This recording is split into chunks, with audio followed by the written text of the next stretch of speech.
오늘 본문은 수전절 절기에 예수님과 유대인들 간의 논쟁을 나누신 말씀이 나옵니다.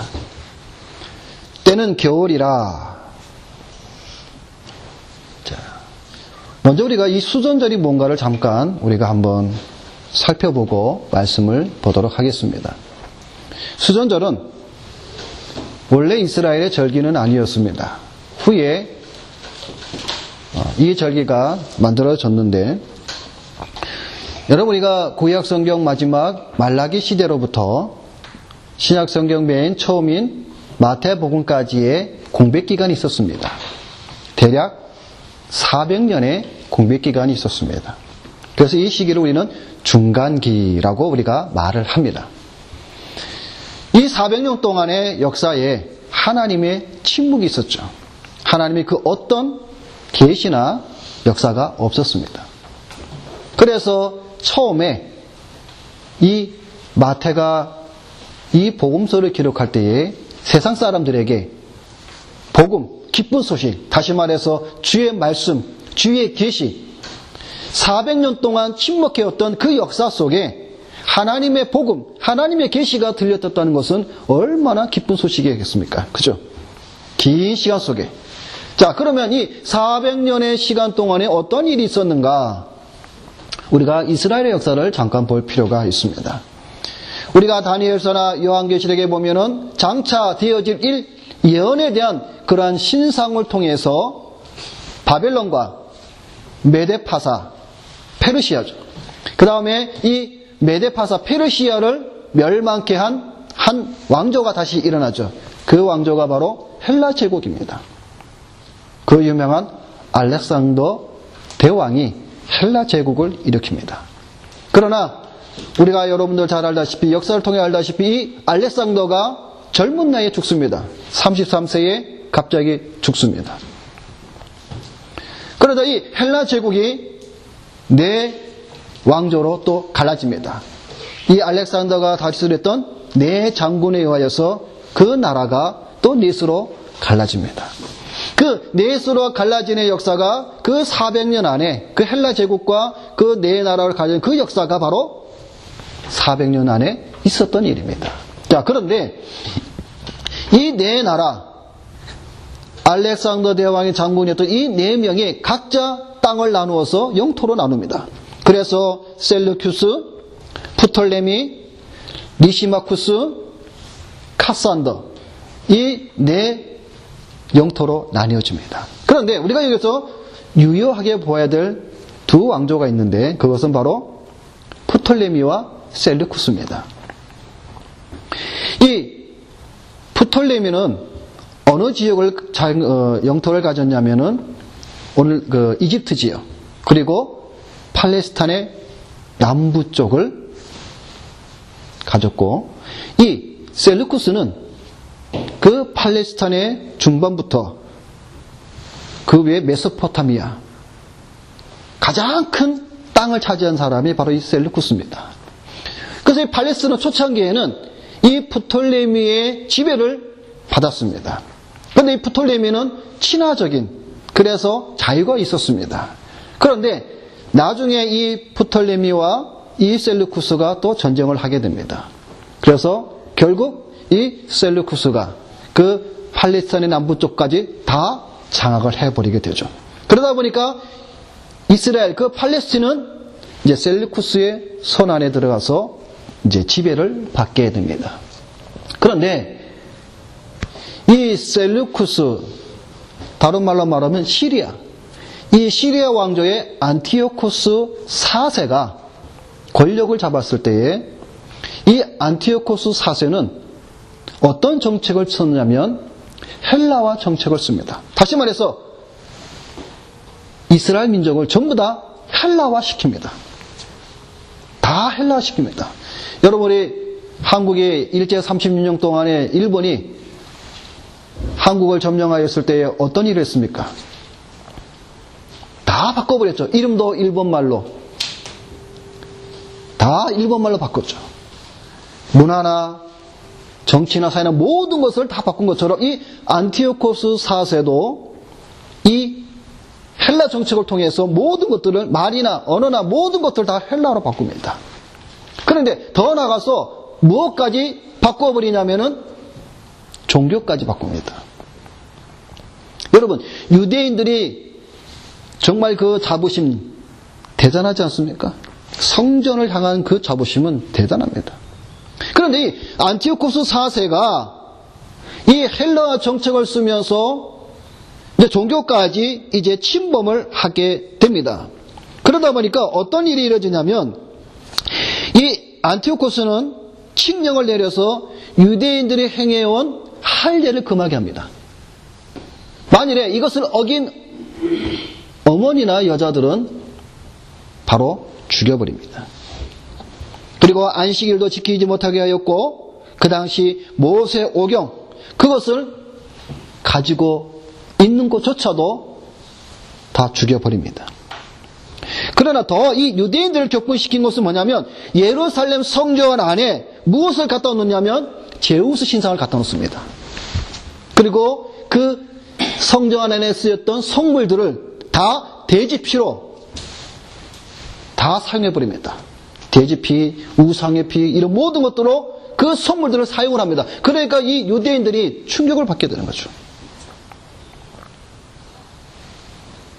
그래서 이 안티오코스는 자칭 자기는 하나님의 신의 현전이다 그래갖고 에피파네스라는 별칭까지 없습니다. 그래서 우리는 이 사람을 가리켜서 안티오코스 에피파네스 4세라고 우리가 부르기도 합니다.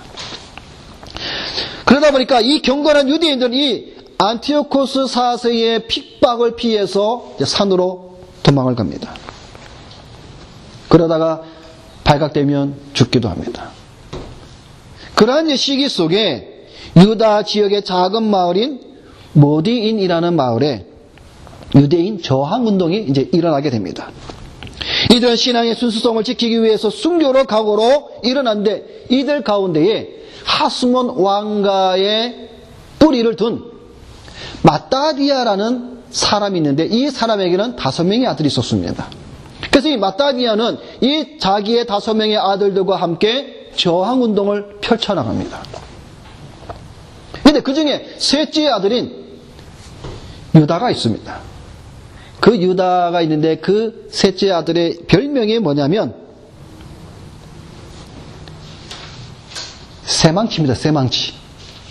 그래서 그거를 마카비라고 그럽니다.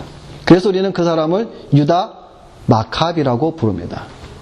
이 유다 마카비가 그 저항운동의 리더자가 되어서 큰 활약을 펼칩니다. 그러다가 BC 165년에 안티오코스와의 모든 그런 전쟁 속에서 승리를 거두고 성전을 다시 정화시킵니다. 성전 안에 있던 모든 더러운 제우스 신과 우상들과 모든 것들을 다 던져버리고 그 성전에서 우상 숭배를 쓰였던 성물들을 다 깨끗이 청소합니다. 그래서 수전조를 가리켜서 성전 봉헌 또는 성전 청결 이렇게 우리가 또 말을 하기도 합니다.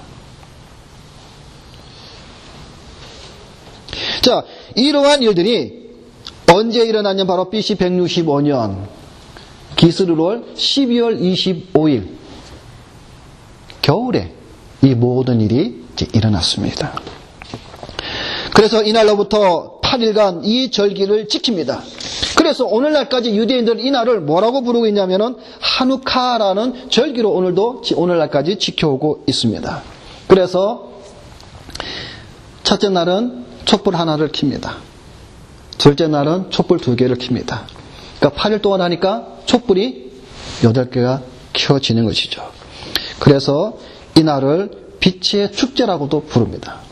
그래서 이런 수전들이 바로 성전을 되찾고 성전을 깨끗하게 청결하게 한 날, 그런 날을 이 수전절이라고 말을 합니다. 자, 이 수전절이 바로 겨울이죠. 12월 25일 날. 그러니까 오늘 우리가 읽었던 요한복음 10장 22절에 예루살렘의 수전절이 이르니 때는 겨울이라. 자, 이 말씀 안에 이러한 역사적인 사건이 있었다는 것을 우리가 이제 기억을 해 주시고, 자, 그 다음에 무슨 말씀이 나옵니까? 예수께서 성전한 솔로몬 행각에 거니시니, 솔로몬 행각은 비를 피하기 위해서 어떤 현관과 같은 그런 넓은 그런 장소입니다. 자, 거기에 예수님께서 이제 거하십니다. 자, 여러분, 오늘 우리가 요한복음 10장에 오늘 우리가 본문의 말씀을 읽을 때에 이 본문의 내용의 논쟁이 뭡니까? 그것은 바로 예수가 그리스도시냐 아니냐 거기에 대한 논쟁의 말씀입니다. 오늘 본문에도 24절에 보니까 유대인들이 애워싸고 가로되 당신이 언제까지 우리의 마음을 의혹해 하나이까? 그리스도이든 밝히 말하라. 그러니까 유대인들은 예수 그리스도를 통해서 의혹이 한참 많이 들어와 있는 거죠. 정말 네가 그리스도냐 아니냐. 그러한 논쟁이 다시 오늘 본문의 말씀에 나오고 있다는 것이죠. 그래서 유대인들이 예수님을 애워싸서 논쟁을 벌입니다. 너가 정말 예수 그리스도, 너가 정말 메시아 그리스도냐? 그 논쟁의 말씀이 오늘 우리가 읽었던 본문의 말씀이라는 것이죠. 자, 그런 상황 속에서 예수님께서 유대인에게 뭐라고 말씀을 합니까? 내가 너에게 일렀으되 믿지 아니하는도다. 내가 여러 번 너에게 말하지 않았느냐? 내가 그리스도다. 내가 그리스도. 구약의 모든 선지자들이 예언한, 구약의 모든 성도들이 손꼽아 기다린 그 메시아 그리스도가 바로 나다라고 내가 여러 번 내가 말을 했잖아. 너희가 믿지 아니하는도다. 내가 내 아버지 이름으로 행하는 일들이 나를 증거하는 것이오늘 너희가 믿지 않았다라고 말씀을 해주고 있습니다. 자, 여러분, 오늘 이 말씀 속에서 한번 우리가 생각을 해봅시다.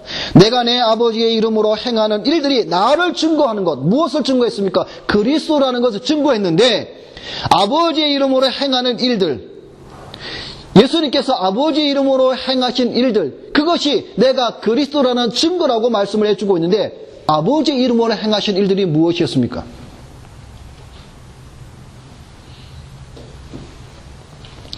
그것은 바로 이적이었습니다. 이적, 미라클. 아버지의 이름으로. 그래서 여러분, 요한복음에는 7가지의 기적의 사건이 나옵니다. 그 7가지의 모든 기적의 사건은 바로 무엇을 말씀해 주고 있냐면 내가 그리스도다라는 증거라는 사실이죠. 내가 그리스도다. 그래서 그리스도의 이적은 구원사적인 역사가 있다라는 사실입니다. 그리스도께서 이러한 권능을 행하시라는 것은 구약에 예언되어 있다라는 사실입니다. 이사야가 예언하기를 그날에 기머거리가 책의 말을 들을 것이며 어둡고 캄캄한 데서 소경의 눈이 볼 것이며 그때에 소경의 눈이 밝을 것이며 기머거리의 귀가 열릴 것이며 그때 저는 자는 사슴같이 뛸 것이며 벙어리의 혀는 노래하리니 이는 광야에서 물이 솟겠고 사막에서 시내가 흐를 것임이라 예언의 말씀을 해주셨습니다. 다시 말해서 장차 그리스도가 나타날 것은 그가 행하는 이적은 무엇이냐면 이적이라는 거죠. 눈이 뜨여지고 귀가 뜨여지고 안진병이가 일어나는 이런 이적을 통해서 그가 하나님께서 보내신 메시아 그리스도라는 사실을 구약의 이사야가 예언을 해놓았다라는 사실이죠. 그래서 우리는 그것을 가리켜 구원사적 이적이라고 우리가 말을 하는 겁니다. 그러니까 여러분 여기서 우리가 하나 할 것은 어떤 것을 알 수 있겠습니까? 여러분, 이적은 그 의미, 목적이 있습니다. 그래서 오늘날 많은 사람들이 그 이적을 이 구원사적인 주님께서 그리스도라는 그러한 사실 속에서 해석하지 아니하고 병자가 낫는, 기적이 일어나는, 어떤 역사가 나타나는 거기에만 다 초점이 맞춰져 있다는 사실이죠. 그러나 성경은 우리에게 그렇게 말씀해 주고 있지 않습니다. 성경에 쓰여난 모든 이적은 그리스도가, 예수가 누구냐? 바로 그분이 그리스도라는 사실을 밝히 보여주시는 증거라는 사실이죠.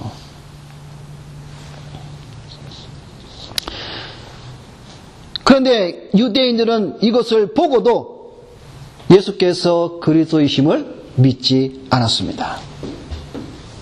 자, 이들이 이것을 믿지 않은 이유가 무엇입니까? 자, 오늘 성경의 본문 말씀해 보니까 첫째로 주님의 양이 아니기 때문입니다. 26절의 말씀에 너희가 내 양이 아님으로 믿지 아니하는도다. 전곡을 찔렀습니다. 너희가 내 양이 아니기 때문에 너희는 내가 그리스도임을 너희가 믿지 않는다. 믿음을 끝까지 가질 수 없는 이유는 바로 하나님이 자기 양이 아니기 때문에 그들에게 허락지 않는 것입니다. 무슨 말입니까? 이런 일에 대하여 예수님은 이사야로 예언하신 말씀이 뭐라고 또한 말씀을 해주고 있습니까?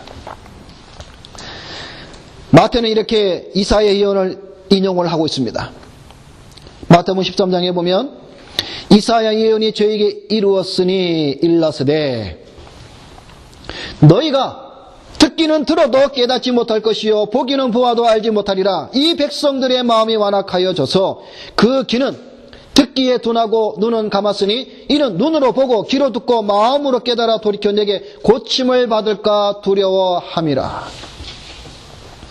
유대인들이 그리스도를 믿지 않는 것은 바로 주님의 양이 아니기 때문에 그들이 예수를 보아도 그의 말씀을 들어도 그들은 완악하여져서 예수를 그리스도로 믿지 않는다라는 사실입니다. 그들이 듣기는 들어도 깨닫지 못하는 것은 하나님께서 하나님의 말씀을 들을 수 있는 그들의 귀를 막아버렸기 때문이라는 사실입니다. 보기는 보아도 보지 못하는 것도 마찬가지로 그들의 눈을 하나님께서 막았다라는 사실입니다. 하나님께서 이렇게 하신 것은 그들은 하나님의 양, 주님의 양이 아니라는 사실입니다. 하나님의 말씀을 깨닫는 일은 인간의 지혜가 아니라 하나님의 계시를 받아야 한다는 사실입니다. 그러나 하나님께서는 그 마음이 완악한 사람들에게는 하나님의 계시를 주시지 않기 때문에 그들이 그 말씀을 듣고 그 주님을 보아도 깨닫지 못한다는 사실입니다. 그러므로 여러분, 믿음은 하나님의 선물입니다. 사람들이 이것을 가지고 싶다고 해서 아무나 가지는 것이 아닙니다. 여러분, 믿음을 우리가 갖고 싶다고 해서 시장에 가서 돈 주고 사는 것도 아닙니다. 믿음은 선물입니다. 이게 얼마나 귀한 하나님의 은혜입니까? 여러분, 믿음은 하나님의 선물이다. 여러분, 이 말씀을 여러분 경홀히 여기지 마세요. 믿음은 하나님의 선물이라는 이 말씀은 얼마나 우리에게 큰 위로와 은혜가 되는 말씀인지 모릅니다. 여러분, 오늘 이 자리에 앉은 저와 여러분들이 과연 이러한 선물을 받을 만한 자격이 있어서 우리가 이 선물을 받았습니까?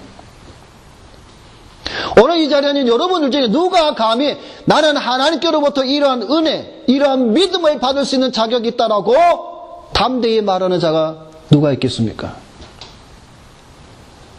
우리는 없어요. 우리는 하나님부터 이러한 은혜, 이러한 믿음을 받을 수 있는 만한 자격을 가진 자가 아무도 없습니다. 왜?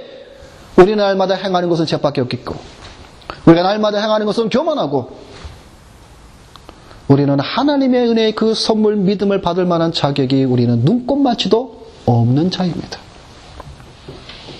그럼에도 불구하고 하나님께서 그 은혜를 선물로 주시는 것은 전적인 하나님의 은혜라는 사실입니다.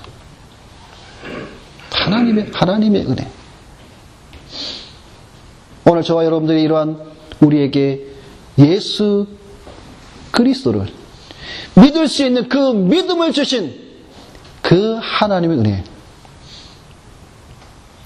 진심으로 감사하시는 여러분이 되시기를 주님의 이름으로 부탁을 드립니다. 정말 우리는 감사해야 돼요. 과연 내가 무엇이간데?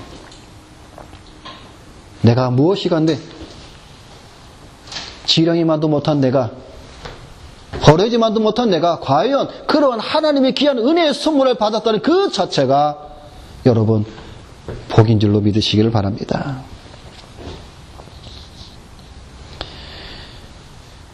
유대인들은 주님의 양이 아니었습니다. 우리가 요한복음을 보면서 우리가 계속 그것을 우리가 보고 있습니다. 요한복음 8장 47절에도 하나님께 속한 자는 하나님의 말씀을 듣나니 너희가 듣지 아니하면 하나님께 속하지 아니하였다라고 말씀을 해주고 있습니다. 하나님께 속하지 아니하였기 때문에 그들은 하나님의 말씀을 듣지 않습니다.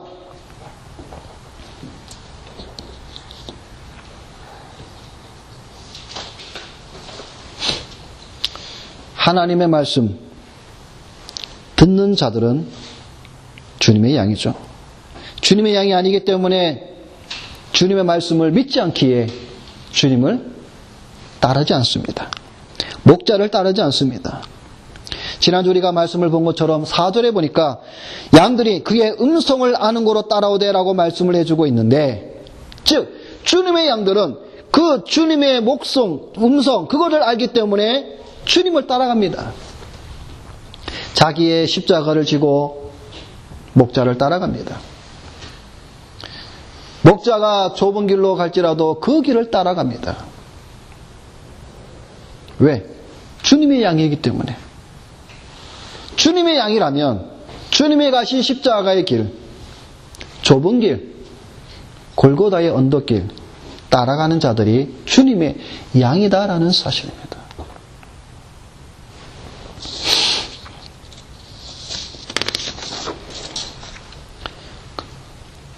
유대인들이 주님을 믿지 않는 것은, 그리스도라고 믿지 않는 것은 바로 주님의 양이 아니다라는 말이죠.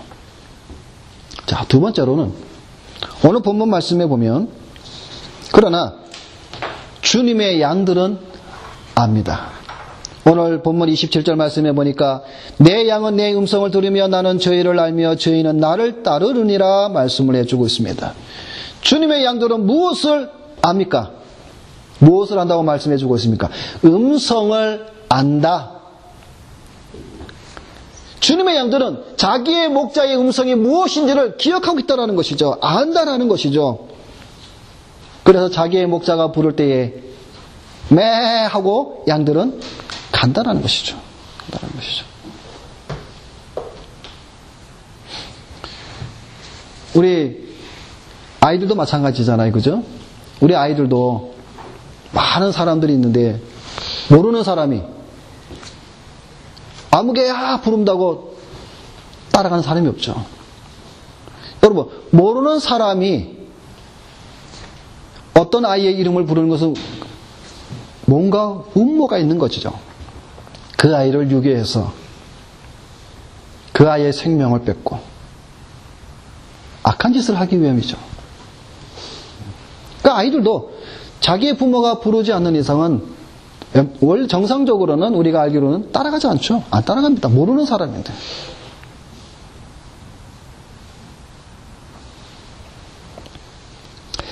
내 양은 내 음성을 듣는다고 하셨습니다. 누가 그리스도의 양입니까? 누가 그의 양이 아닙니까? 이것을 구분하는 것은 오직 바로 음성으로 구분을 한다라는 사실이죠. 주님의 양들은 목자의 음성을 알고 있습니다. 자, 여러분, 이 말씀 우리가 다른 면으로 우리가 살펴보게 되면 이런 말씀이 됩니다. 마귀의 양들은 어떻게 될까요? 주님의 양이 아닌 다른 양, 버림받은 양, 마귀의 양들은 어떻게 될까요? 자기의 거짓 목자인 마귀의 음성을 따라 가는 중, 따라가죠. 주님의 양은 주님의 음성을 듣고 따라가고, 마귀에게 속한 양들은 자기의 목자인 거짓 사탄에 따라 간다라는 사실이죠. 여러분, 우리 주변을 보면 이런 이단들이 얼마나 많이 있습니까? 거짓 목자들을 따라간 자들은 주님의 음성을 따르지 않습니다. 거짓 목자들을 따라가죠. 주님은 내 양을 안다고 하셨습니다. 주님이 그 양을 안다는 말은 너무나 당연합니다. 왜 그럴까요? 그의 양 무리들은 이미 창세전에 그리스도 안에서 하나님의 친히 선택하셨기 때문이라는 사실입니다. 그뿐 아니라 주님은 자기 양들을 위해서 자기의 목숨을 버리셨다고 우리가 지난주에 말씀을 보았습니다. 다시 말해서 주님께서는 자신의 양을 위해서 목숨까지 버리고 피로 값주고 사셨기 때문에 주님은 자기의 양을 분명히 안다라고 말씀을 해주고 있습니다. 자기의 생명까지 아끼지 아니하시고 버리셨는데 어찌 자기의 피를 값주고 사실 그의 자신의 양들을 모를 수가 있겠습니까? 다 압니다. 누가 자신의 양인지 주님은 아십니다. 이런 양들에게 오늘 말씀해 보니까 무엇을 준다고 말씀을 해주고 있습니까? 영생을 주노니라고 말씀을 해주고 있습니다. 영생. 여러분 요한일서 2장에 보면 이런 말씀이 있습니다.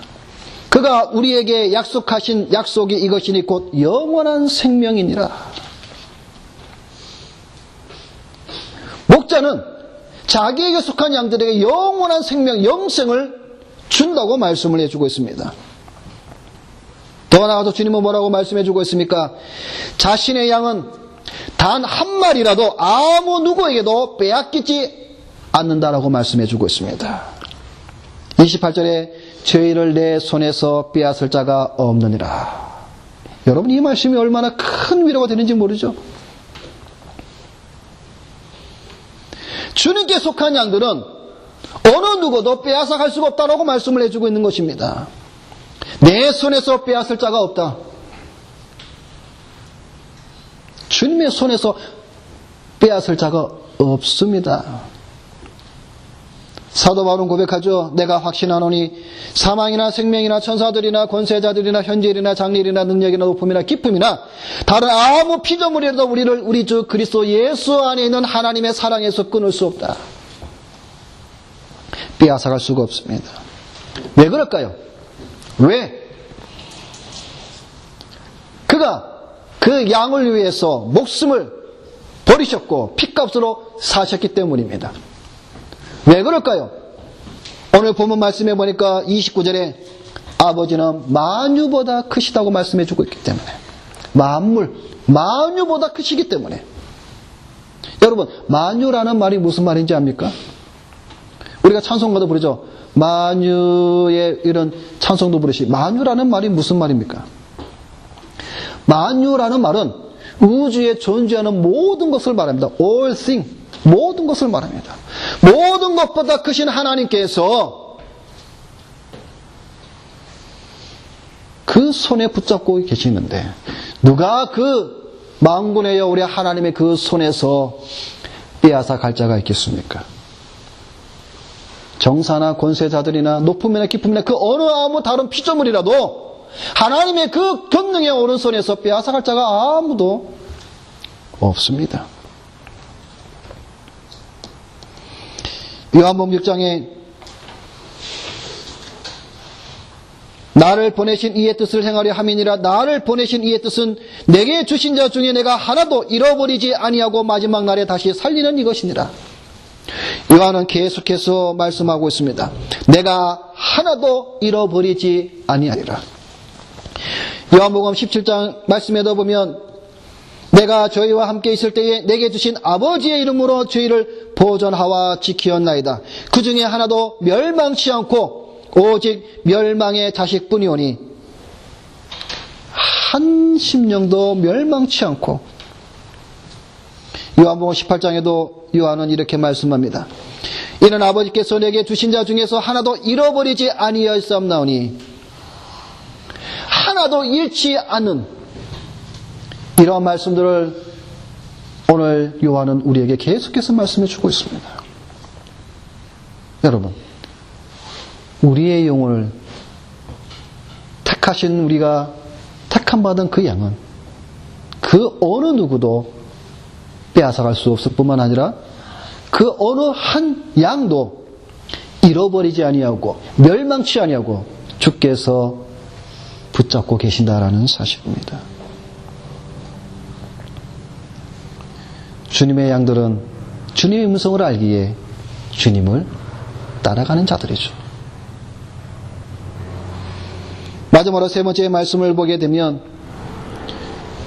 유대인들이 예수님을 향해서 다시 돌을 치려고 합니다. 그 이유는 무엇입니까? 신성모독의 죄로.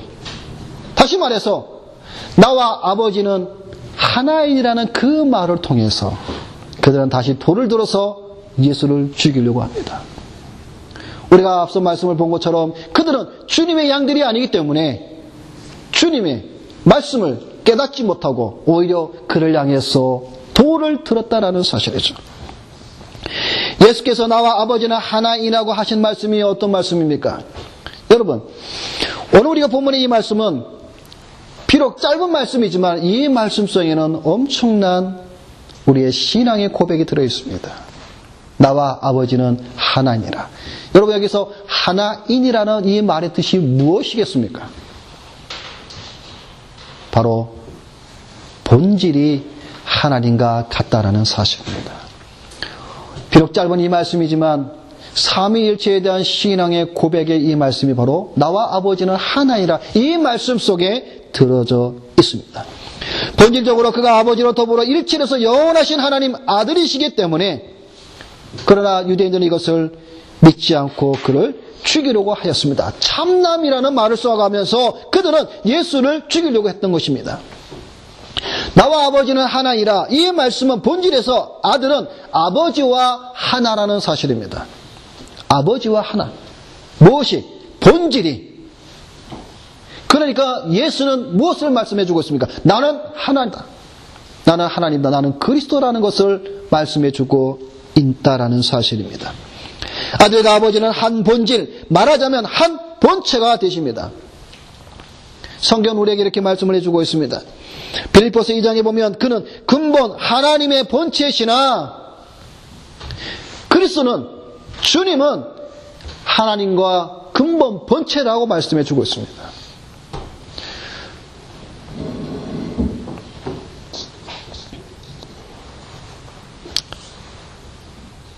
그는 본래 하나님의 본체입니다. 사도 바울은 빌립보 2장에서 이렇게 계속해서 말씀해 주고 있습니다. 보이지 아니하는 하나님이 보이는 하나님으로 나타나셔서 이것을 사도 바울은 이렇게 고백을 합니다. 그는 근본 하나님과 하나님의 본체시나 하나님과 동등됨을 취할 것을 여기지 아니하시고 오히려 자기를 비워 종의 형체를 가졌다라고 말씀해 주고 있습니다. 또한 골로새서에는 그는 보이지 아니하시는 하나님의 형상이요 라고 말씀을 해주고 있습니다. 모든 창조물보다 먼저 나신 자.